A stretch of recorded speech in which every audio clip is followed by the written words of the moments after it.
नमस्कार। ज्योतिषीय श्रृंखला की इस कड़ी में आपका हार्दिक स्वागत है।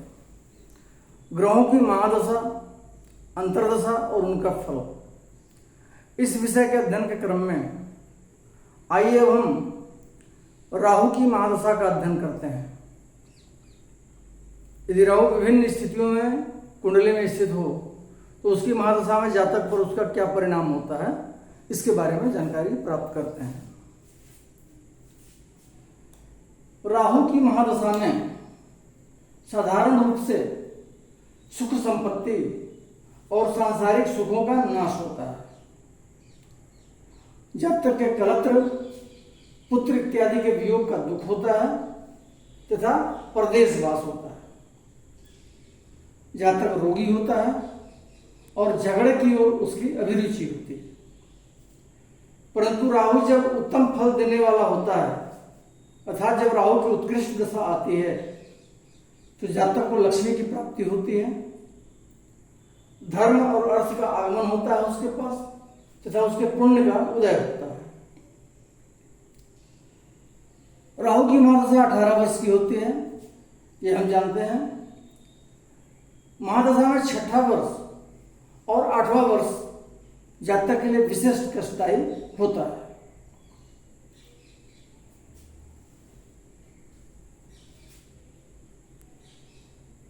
राहु को मेष राशि में स्वराशि कहा गया है। मेष राशि उसका स्वगृह कहा जाता है। मतांतर से कन्या राहु का स्वगृह कहा गया है कुछ विद्वानों के द्वारा, लेकिन मुख्यतः मेष राशि ही माना जाता है। वृष राशि उसका उच्च होता है, मतांतर से मिथुन राशि। वृश्चिक राशि उसकी नीच की राशि होती है राहु की, मतांतर से धनु राशि नीच की होती है। और कर्क राशि को राहु का मूल त्रिकोण राशि माना गया है। अब आइए हम विभिन्न स्थितियों में स्थित रहने से राहु के उसके फल का विवेचन करते हैं, उसकी महादशा में क्या फल होता है। उच्चस्थ राहु होने से अर्थात यदि राहु अपने उच्च राशि में स्थित हो तो उसकी दशा में जातक को धन धान्य और सुख की प्राप्ति होती है तथा राजा से मित्रता होती है। यदि राहु अपनी नीच राशि में स्थित हो तो उसकी महादशा में जातक को चोर, अग्नि, विष, राजा और फांसी इत्यादि का भय होता है। पाप क्षेत्रगत राहु अर्थात पाप ग्रह के क्षेत्र में राहु बैठा हो कुंडली में तो उसकी महादशा में जातक के शरीर में कृष्णता आती है अर्थात उसके शरीर में कमजोरी आती है, दुर्बलता आती है। उसके कुल के लोगों का नाश होता है, उसको राज भय का सामना करना पड़ता है तथा चोरों से ठगे जाने का भय होता है। इस महादशा काल में जातक को प्रमेह की बीमारी हो सकती है, क्षय अर्थात ट्यूबरकुलोसिस, काशश्वास अर्थात दमा की बीमारी हो सकती है और मूत्रस्थली जनित रोगों का भय होता है।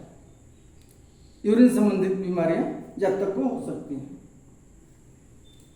यदि किसी उच्चस्थ ग्रह के साथ राहु बैठा हो तो उसकी दशा में जातक को राज्य की प्राप्ति होती है अर्थात धन का लाभ होता है, स्त्री पुत्र से सुख प्राप्त होता है और वस्त्राभूषण तथा सुगंधित पदार्थों का लाभ होता है।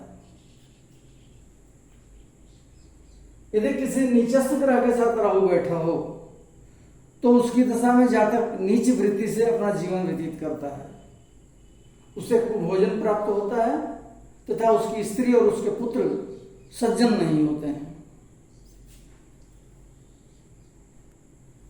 यदि राहु शुभ दृष्ट हो, शुभ ग्रह के द्वारा राहु देखा जा रहा हो कुंडली में तो उसकी दशा में जातक को राजा से मान प्राप्त होता है और धन की प्राप्ति होती है तथा उसके बंधुओं की मृत्यु होती है।